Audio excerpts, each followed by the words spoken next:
today I'm not here to show you anything, but I am here to talk about something. And what I want to talk about today, y'all, is the teacher's lounge. Now, if you are not a teacher yet and you are going to school to be a teacher, you may want to listen to this. Now, I don't know about you guys, but I have never been a teacher's lounge type of woman.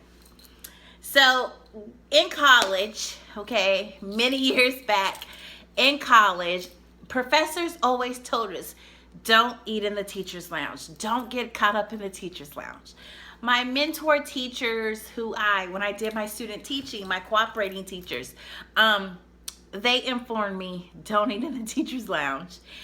And at first I wasn't quite sure, like, why do we not eat in the teacher's lounge? Like, the teacher's lounge is supposed to be the chill spot. You take your lunch, you relax, you just chill, unwind, get your mind back and ready for the second half of the day. And I began to realize that they were so right. Now, I have to tell you guys, I will say I have been teaching, this is my 14th year, and I had, starting out, the most wonderful mentor teacher that I think anybody could have. I'm sure many of you feel that way about a mentor teacher that you have had. But I tell you, she was like the OG of the school, and she knew her stuff. And by golly, if she said this is how you should do it, or at least try it, you best believe I at least tried it.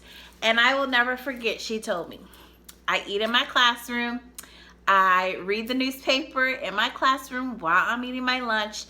Now, I'm going to tell you my top 3. The list could go on and on and on, but I'm going to tell you the 3 that just kind of rubbed me wrong. And the last one I'm going to talk about is the one that just like irritates me the most. Now, I will be honest, at my current school where I'm at now, we have the very last lunch. So we're not in there with many people. It's just usually me and a couple of other first grade teachers and maybe 1 or 2 other people from somewhere else. So I don't really see these type of behaviors. So I can only speak on from past schools, whether it be when I was student teaching, whether it be when I was at previous schools. So I can't honestly say this is really technically from my school where I'm at right now. So I'm going to talk to you about teacher number 1. Teacher number 1 is the ear hustler teacher. Now, ear hustling means, okay, it's just like a little slang for nosy, someone who's listening in on your information, and they're sitting there eating their lunch and they're not talking much. Like, I get it. I understand there are shy people in this world. I do. But when you're not saying anything and you're just sitting there day after day after day, I'm going to feel a little uncomfortable. So I feel like whatever I'm saying, you might be going to report, or not even what I'm saying, but what people around me are saying. You may be there to just listen and ear hustle so that you could possibly tell the principal or tell a parent or tell another colleague. And that's how gossip gets spread, y'all. That's how rumors get started, because you get that ear hustling teacher who's sitting there acting like she's enjoying that peanut, or even him, enjoying that peanut butter and jelly sandwich, and they really enjoying that conversation that y'all are having at the other table. So be watchful and mindful of the ear hustler teacher. Next, teacher number 2. Teacher number 2 is actually, y'all, you know what? I think I need to cover 4 of them. Okay, so teacher number 2, as I'm thinking about this, like, y'all, this is just off. I'm like, I want to talk about the teacher's lounge. Okay, so teacher number 2, this teacher is the 20 questions teacher. You trying to heat up your leftovers from last night, you know, your little mashed potatoes and, you know, baked chicken, y'all, because there's some teachers, I mean, I come to work with some nice leftovers here and there, but there's some that come, woo, I'm like, man, I need to come to your house every night. But anyway, while you sitting there trying to heat up your meal, But you got to scarf down, because let's be real, we don't get a full 30 minutes, okay? You get about 20, because then you got to go use the restroom, then you got to check your mailbox, then you got to walk back to your classroom. That's if you in the teacher's lounge. Actually, that's even if you eating in your room. But anyway, you have the 20 questions teacher. This is the teacher that constantly wants to ask you basically it's like you're in an interview. Do you have kids? Are you married? Do you have a boyfriend?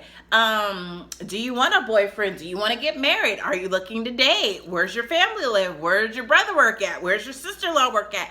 How many kids do they have? I mean, my goodness, do you want to know what time I use the bathroom when I get home too? I mean, I don't mind when people want to get to know me. I don't mind that. I'm a people person. But when it just feels like you are just always asking me questions, you're making me nervous. Why you need to know so much information all at once, every single day? I'm not here for that, okay? I have my job. I was already interviewed. I accepted my position. So why are you asking me 20 questions? I don't like that. I mean, I'm trying to take a breather. I mean, I'm not, 20 questions, teacher. Then we have teacher number 3, okay? Teacher number 3 is the teacher that wants to continue talking about the math lesson that happened, or the reading lesson that's about to happen, or how did this lesson go? Oh, y'all. I love to collaborate, especially when it's effective. However, when I'm eating my peanut butter and jelly sandwich, I do not want to talk about math, reading, writing, small groups, science, show studies. I don't want to talk about that. Like, I don't want to talk about that. Isn't that why we have planning? Like, I don't want to talk about that. And then not only you have that person, then you have the know-it-all who thinks they know it all, and they put in their 2 cents, and I'm just sitting there like, didn't we just have planning today? Like, why are we talking about this right now? So there's that kind of teacher. Then we have the last kind. I mean, I'm sure there's plenty more in our school systems, but this is the last one, and this, I have to say, is the most irritating one. And this is the negative, who always got something to complain about, something to be upset about. You are trying to sit there and eat those mashed potatoes and that baked chicken because you know you had a good dinner last night. You're trying to enjoy your leftovers before you go on to part 2, you know, to finish off the day strong. Whew. And you got the one that is crying and complaining about student A. Student A can't do this. Student C did this. I'm tired of student number 1, 2, 3's, mama. I'm tired of this. We always got to do this. We always got to do that. That negative. Like, why do we feel like, as educators, like it is okay to talk about students so negatively? The ones, I mean, because we're all going to get them. You have those students that just, some days they try you. But at the same time, you mean to tell me you can't think of nothing positive? I mean, nothing. It just irritates me like nobody's business. And then not only are they talking about it, they're loud about it. Okay, so the principal can hear it. You know, the secretary can hear it. Maybe the parent volunteer can hear it. I mean, loud about it. But y'all, that's why we have planning times, right? Your planning time is the time for you to sit down with your teammates and discuss student A, student 2, student C. You know, get some ideas from your colleagues and be like, look, I'm having this problem. What can I do? But instead, you want to waste my lunchtime discussing that, and I have to go back to the classroom and do my second part of the day after listening to your negativity. Because let's be honest, y'all, when people give negativity, if you're around that too much and if you're in that too much, it will start creeping in you and it will start just taking over you, and that is not a good thing. So my advice, if you are a brand new teacher, I mean, unless you're at a school where, you know, it's all positive in the teacher's lounge, if it is, put a comment, down below. Let me know. Let the world, let us know. What are y'all doing at your school to make it so, woo, kumbaya? I mean, seriously, I want to know. Now, like I said, at my current school, like I have the last lunch, so I don't eat with many people. However, let's see, I've been eating in that lounge now. This should go in the Guinness Book of World Records, y'all, seriously. I think it's been like 24 days that I've eaten in that lounge. Y'all, that is the longest that I have ate in the teacher's lounge. But I have some news to tell you. I need my peace and quiet. Like, I am that teacher. I need my quiet time. I need to sit in my classroom, which is my safe place. After my home, it's my home away from home. I'm that person that needs to be in quiet. Like, some days I don't feel like talking.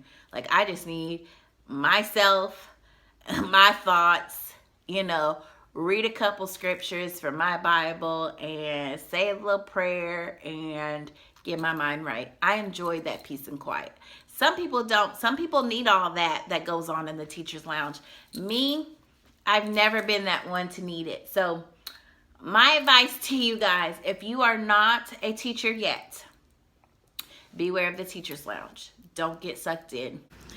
So guys, I just had to talk about the teacher's lounge. I'm one of those teachers.